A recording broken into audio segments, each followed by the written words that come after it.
Bondoso Pai, obrigado por nos ajudar nessas aulas e por nos dar a oportunidade de estudar a hermenêutica bíblica, e nós queremos conhecer o Senhor. E o Senhor nos deu um livro, a Bíblia, e há tantas interpretações diferentes. Nós precisamos entender melhor como interpretar corretamente a Bíblia. Nós não queremos errar. Eu peço a tua ajuda e me ajude durante essa aula, me enche com teu Espírito, me dê as palavras certas e abençoe cada aluno e os alunos que estão chegando ainda. Por favor, Pai, abençoe também o pastor Sami, que está chegando, e com tudo que aconteceu nessa chuva, eu peço que o Senhor traga logo ele para cá sem problemas. Em nome de Jesus. Amém. Muito bem. Então, a hermenêutica bíblica, e na primeira página da apostila, estamos aqui, já notamos a definição da palavra hermenêutica e a disciplina e dedicação, e agora estamos lidando com a distância. Tudo que alguém vai falar ou vai escrever, nós precisamos interpretar.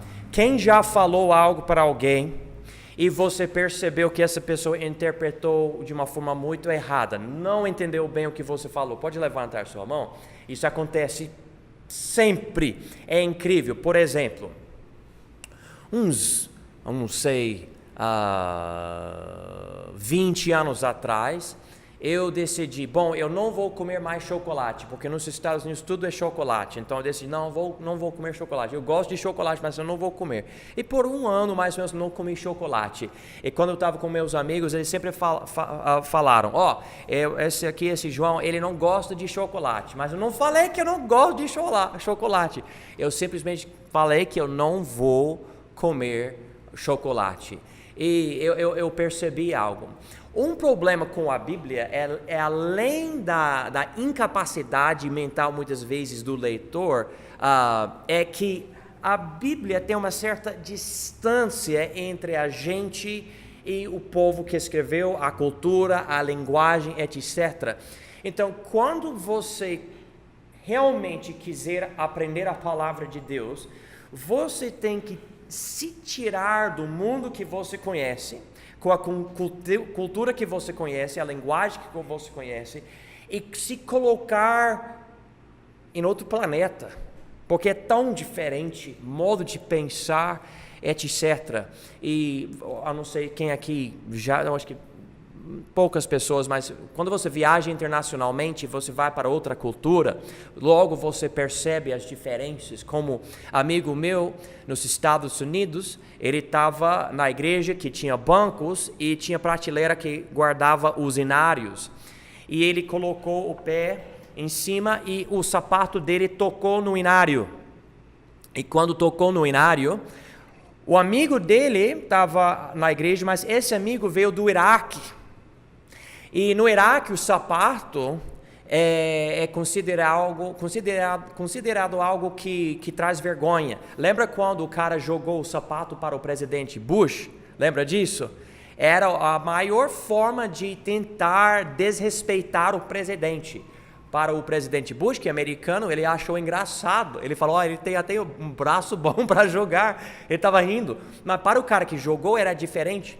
Então, quando o meu amigo colocou o sapato dele no inário, esse iraquiano, ele ficou, irritado.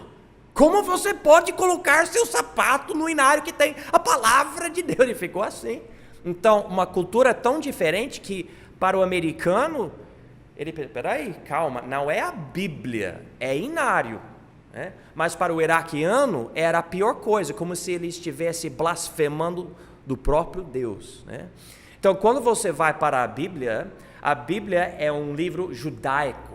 Quem aqui é judeu? Levanta a mão. Alguém tem sangue judaico? Alguém? Não? Eu tenho um pouquinho, eu acho, através da minha mãe, mas eu não me considero judeu. Eu não ando com esse tipo de povo, eu não uso a yarmulke, eu sei falar yarmulke aqui na minha cabeça, eu não uso, não sou, eu sou americano no Brasil, eu sou cristão, não estou no judaísmo, mas você lê a Bíblia e quase todos, talvez todos mesmo, eram judeus, modo de pensar, linguagem, etc. Então, uma distância. Vamos chegar aqui na apostila e nós vamos ver algumas coisas aqui sobre a distância, porque nós precisamos diminuir a distância para entender melhor a Bíblia, para interpretar melhor a palavra de Deus. Então, o último livro da Bíblia foi escrito no primeiro século DC. DC que quer dizer depois de Cristo.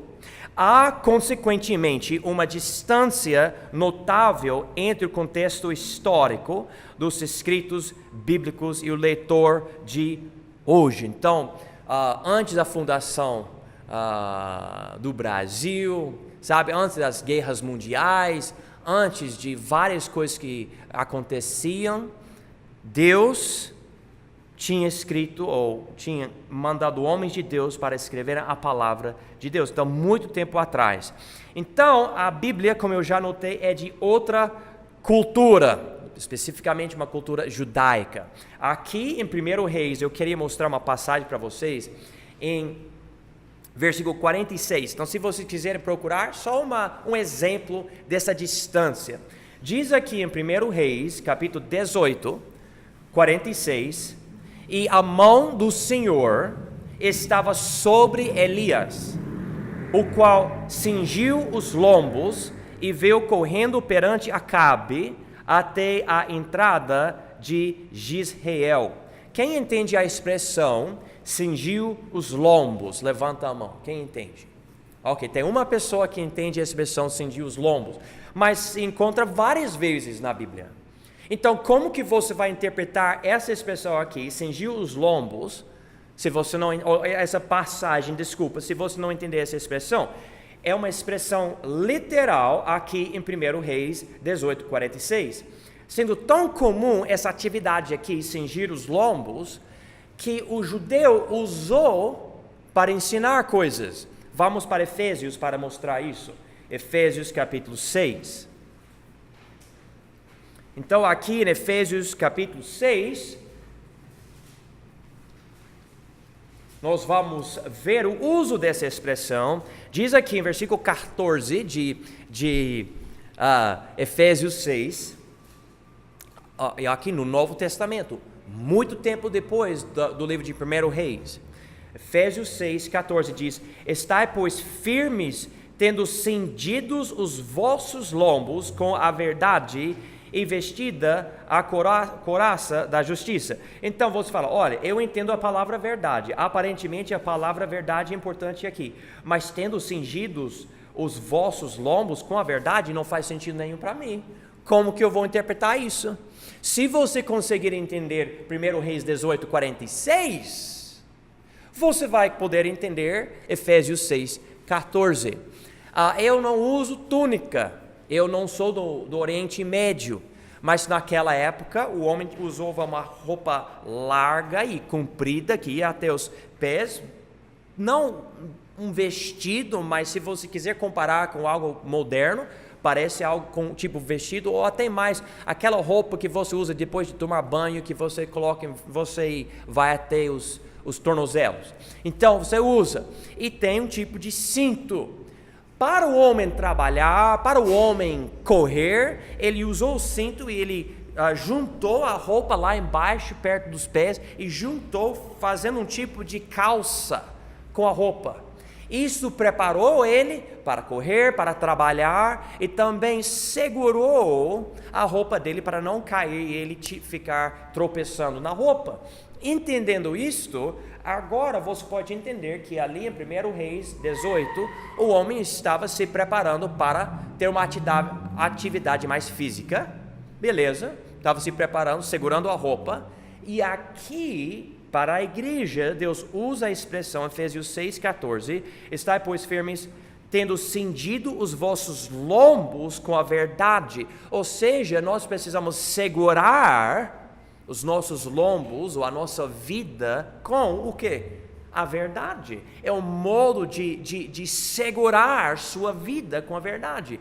Então, para interpretar a Bíblia, nós precisamos voltar daqui para lá, naquela distância, receber um entendimento, e daí nós podemos aplicar para cada versículo, cada passagem que usa aquela expressão.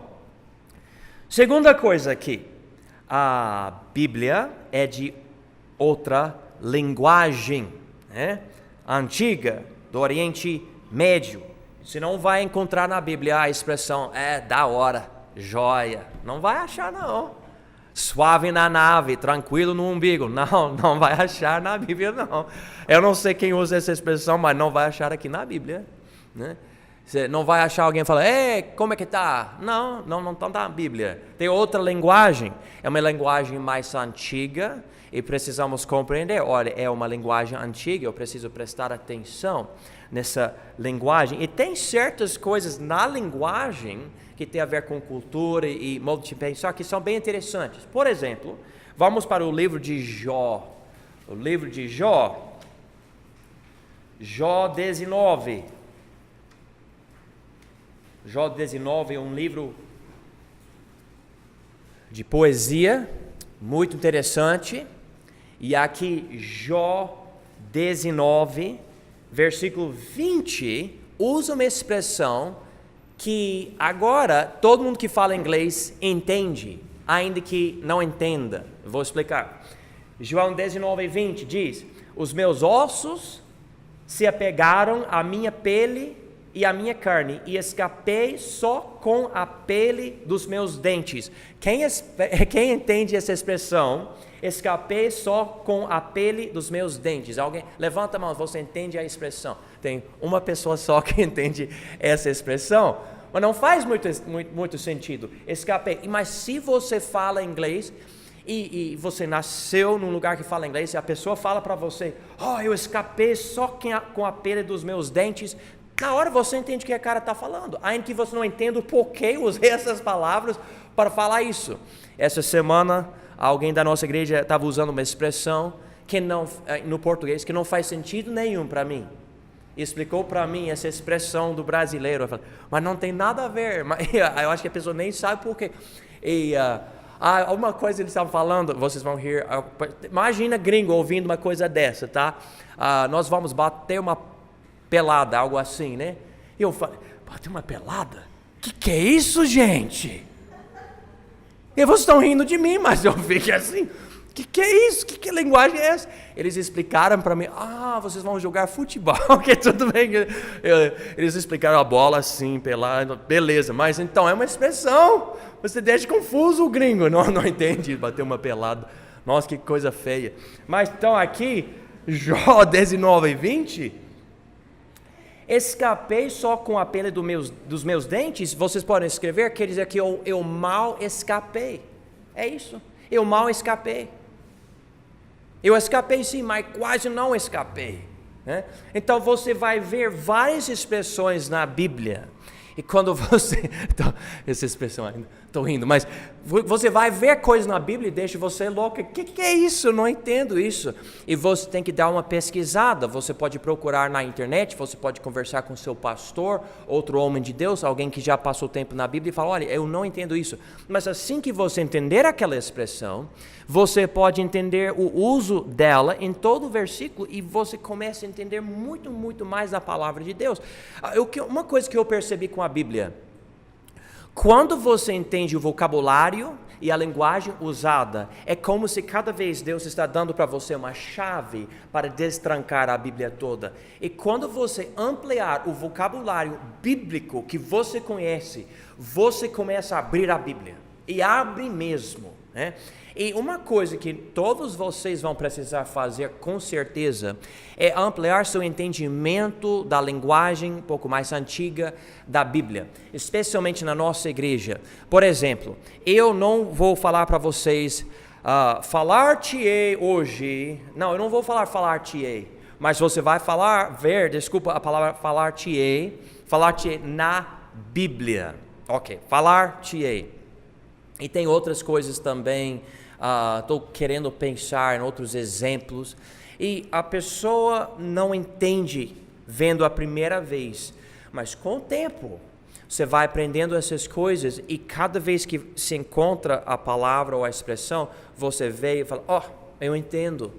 E você vai ampliando o seu vocabulário, aprende muito mais. Não há nada errado, por exemplo, em ler a Bíblia com um dicionário ao seu lado.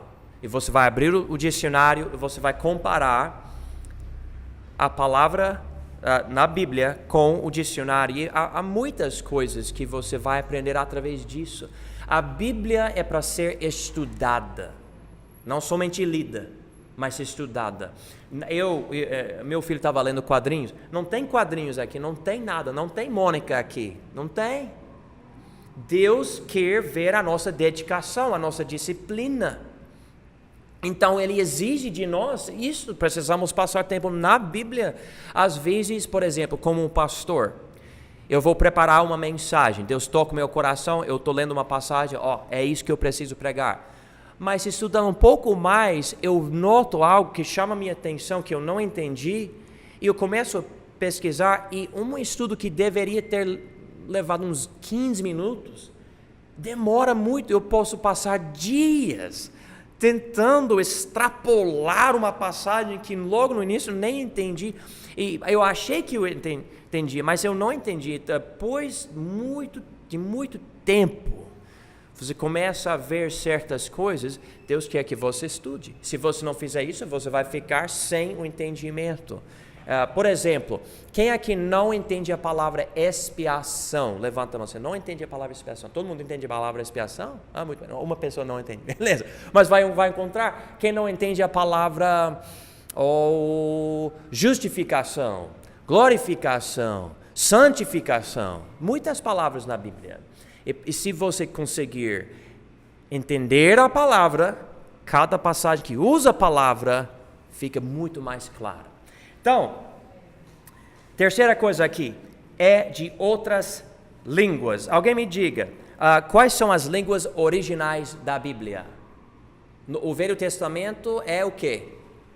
Hebraico e aramaico, isso mesmo. E o Novo Testamento? Grego. É o grego moderno ou é um grego mais antigo? É koineo, mais antigo. Então, essas coisas também vão influenciar. Nós usamos a versão ACF, chamado fiel ao texto original. O alvo dos homens da Trinitariana é tentar manter a fidelidade da linguagem original. Às vezes é impossível por causa das diferenças das línguas. Não estou falando sobre a fidelidade do significado, mas da profundeza das palavras. Então, isso é importante entender. Às vezes, por exemplo, o hebraico não tem o verbo ser. Mas quando você fala inglês ou português, você pensa, mas como que você vai se expressar sem o verbo ser? Parece tão importante, mas eles falam de outras maneiras. Então, nesses casos, o inglês o português tem que lidar com isso. Fala, olha, então nesse caso aqui, a gente lida com isso de uma forma diferente. E isso que acontece. Vamos para a próxima palavra que começa com a letra... número 4 aqui. É de outros lugares, povos e culturas. A Bíblia lida com os povos que quem tem contato com o povo de Deus. Então você vai ler coisas sobre a cultura, a linguagem, etc. de Israel, da Babilônia, do Egito, da Síria, dos filisteus, dos heteus, etc. Mas você não vai ler nada sobre, por exemplo, o Japão. Nada, não tem nada. O Japão, durante esse tempo, não tinha contato com o povo de Deus. China, Austrália, os Estados Unidos, não vai encontrar, não tinha contato. Então nós precisamos, o Brasil, você não vai ler algo, você não vai encontrar o hino nacional do Brasil na Bíblia, né? Mas você vai encontrar outras coisas e você tem que tirar pretextos e preconceitos da sua mente para corretamente interpretar a Bíblia. Muitas vezes colocamos ideias por exemplo, ideias brasileiras na nossa interpretação, mas não é uma Bíblia brasileira, uma Bíblia judaica, para falar a verdade.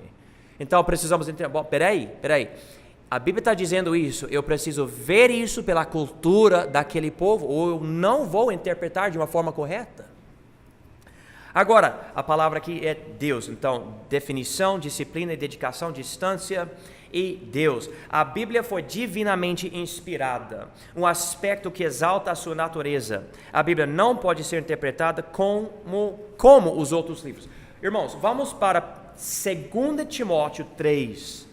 2 Timóteo 3. Aqui nós vamos ver algo que, quanto a mim, é uma das passagens mais importantes da Bíblia, que fala sobre a Bíblia, ok? Então, 2 Timóteo 3, versículos 16 e 17. Eu vou falar agora para vocês. Existem várias traduções da Bíblia e, infelizmente, tem algumas traduções que destroem a interpretação correta ou a tradução correta dessa passagem. Então tem que tomar cuidado. Mas aqui, 2 Timóteo 3, versículo 16 diz: toda a Escritura é divinamente inspirada e proveitosa para ensinar, para repreender, para corrigir, para instruir em justiça, para que o homem de Deus seja perfeito e perfeitamente instruído para toda boa obra. Se você tem caneta, é bom marcar algumas palavras. Esses versículos são maravilhosos para dar um bom entendimento da Bíblia. No primeiro versículo, então, versículo 16, marca a palavra toda. Toda a Escritura é divinamente inspirada. Inspirada quer dizer que Deus, como um vento, soprou nas velas. Ele que deu movimento para a criação da Bíblia. Ok? Ele inspirou a Bíblia. Essa ideia na língua original, que é o grego.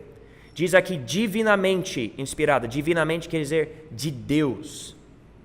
E diz aqui é proveitosa para ensinar, para repreender, para corrigir, para instruir em justiça. Eu poderia explicar essas coisas, mas vamos marcar umas palavras no versículo 17. Diz aqui, para que o homem de Deus seja, marca essa palavra, perfeito. Ok? Perfeito.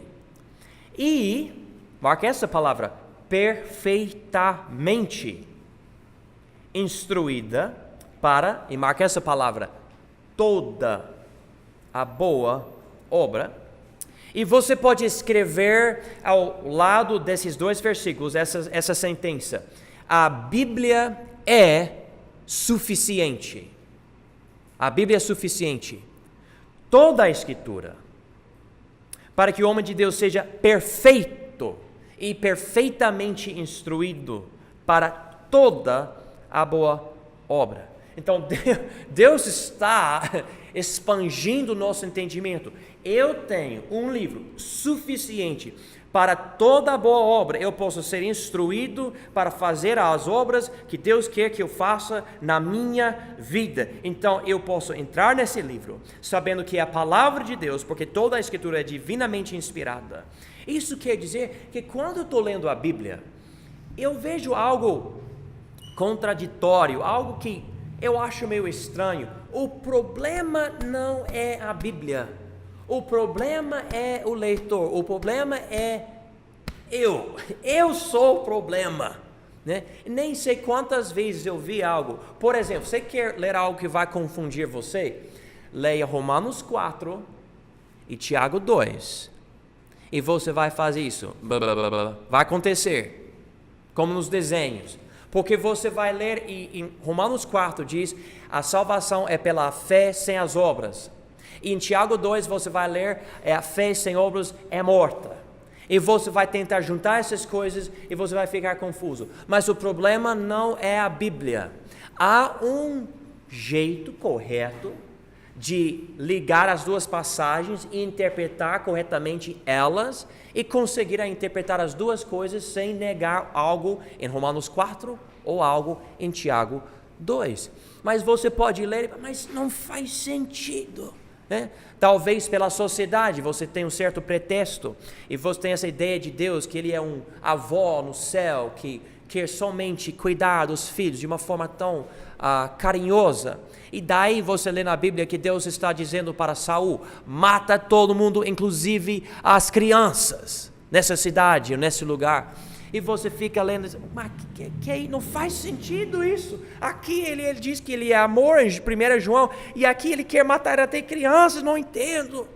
O problema não é Deus, o problema não é a Bíblia. O problema é a gente não entende o contexto, a gente não entende as dispensações, a gente não entende quem Deus é na complexidade dele. Mas se você passar tempo com Deus, na palavra de Deus, entendendo, não, o problema não é Deus, o problema sou eu sou o problema. Daí você pode, com o tempo, perceber algumas coisas e você vai chegar a uma conclusão e falar: mas isso faz sentido. Ainda que hoje, ou ontem, vamos dizer, eu não entendesse muito bem, hoje eu vejo, Deus esclareceu essas coisas para mim. Então toda a Escritura é divinamente inspirada, e com isso eu quero enfatizar: todo detalhe é importante. Sendo de Deus, Ele escolheu as palavras, todo o aspecto, toda a palavra. Você vê a palavra, por exemplo, você está no livro de Números ou Crônicas e tem uma lista de nomes, e você vê isso e fala: não, eu acho que vou pular essa parte aqui, não tem um monte de nomes que eu nem consigo pronunciar, eu acho que eu não vou ler. Mas por fazer isso, você está pulando algo que Deus decidiu colocar na palavra. Talvez naquele momento você não entenda, você não consiga fazer nada com aquela passagem, mas tem algo ali, especialmente quando você começa a tentar entender a Bíblia de uma forma histórica. Essas coisas vão receber mais valor na sua mente. E às vezes, por exemplo, a oração de Jabez, talvez é no português, Jabez no português, você está lendo uma lista de nomes e bem no meio tem um versículo muito interessante. E se você tivesse pulado a lista de nomes, você não teria visto aquela passagem. É uma oração, é muito interessante. E como Deus responde a oração, então é muito interessante. Então a gente tem que pensar: peraí, Deus colocou isso na Bíblia, tem razão, eu vou ler. Agora, página 2 aqui, lidando ainda com o aspecto de Deus inspirando toda a Bíblia, nós podemos dizer que a Bíblia é sobrenatural. Deus conseguiu carregar a Bíblia com várias revelações sobrenaturais. Talvez hoje você não consiga utilizar esse fato, mas a Bíblia sendo sobrenatural, você não pode ler como os outros livros. Você vai ver certas coisas, eu vou até dizer coisas estranhas, mas são estranhas porque há algo que Deus está fazendo com aquilo. Por exemplo, não é a Bíblia, mas algo na Bíblia. Moisés está andando no deserto e ele vê algo estranho. Há uma sarça com fogo, mas não ficando queimada. E ele fala: essa coisa é estranha, eu vou ver. E indo para lá, Deus chama ele: Moisés. Então, quando ele foi para a coisa estranha, Deus se revelou para ele. Você pode encontrar algo na Bíblia que você acha estranho, e se você passar tempo com aquilo, Deus pode mostrar algo para você que você nunca entendeu antes. Ele está usando algo estranho, porque a Bíblia é sobrenatural. Às vezes você vê algo que não faz sentido. Por exemplo, se você ler sobre Noé, sobre Josué, sobre José, sobre Jonas, e várias outras histórias, se você prestar muito bem atenção, você vai ver em cada página que onde quer que você corte a palavra de Deus, vai sangrar com o sangue de Jesus. Ele está em toda a página. Histórias escritas milhares de anos antes do nascimento de Jesus estão cheias de Jesus. Cheias, eu estou falando de vários detalhes.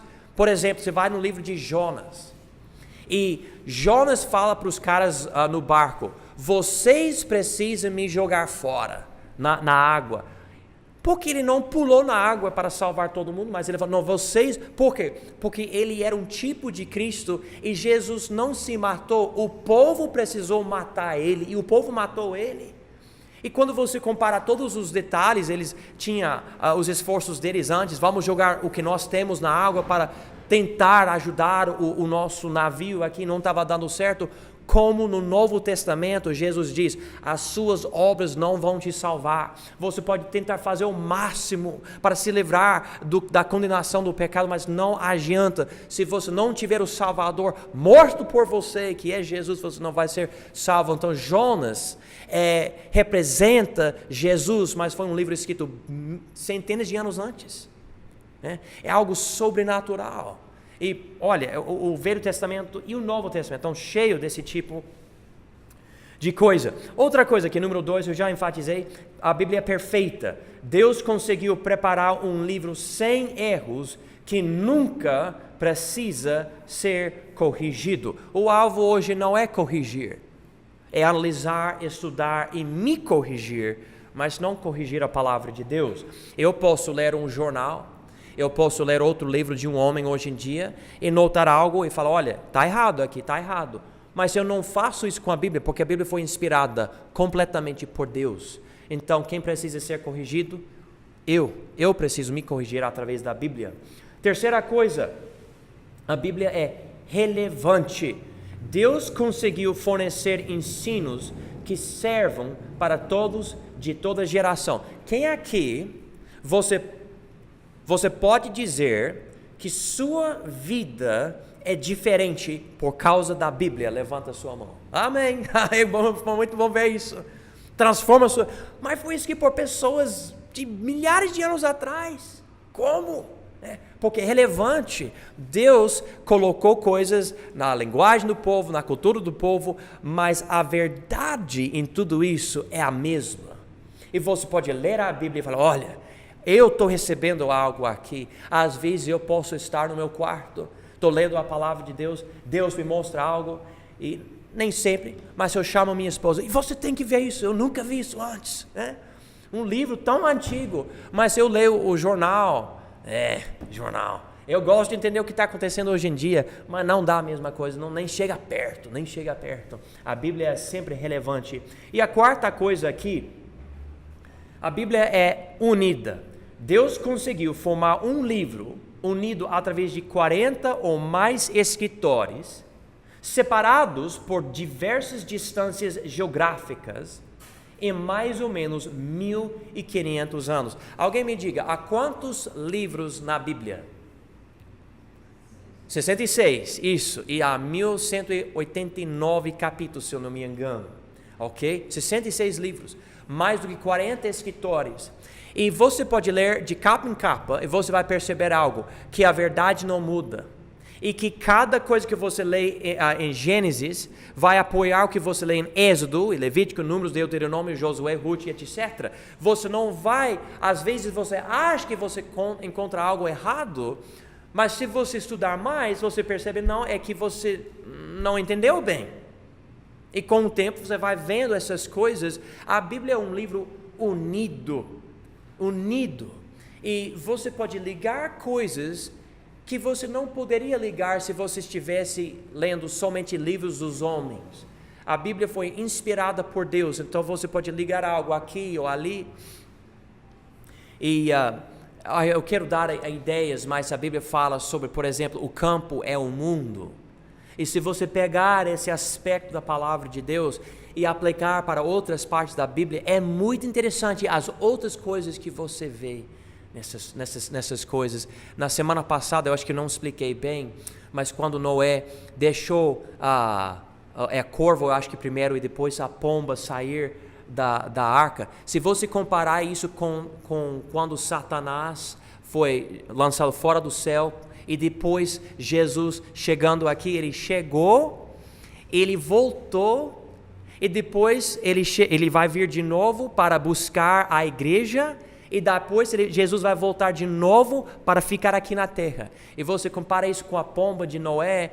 Primeira vez a pomba foi e voltou, né? Segunda vez ele foi e pegou aquele galho, né, de uma árvore e voltou, representando a igreja no arrebatamento.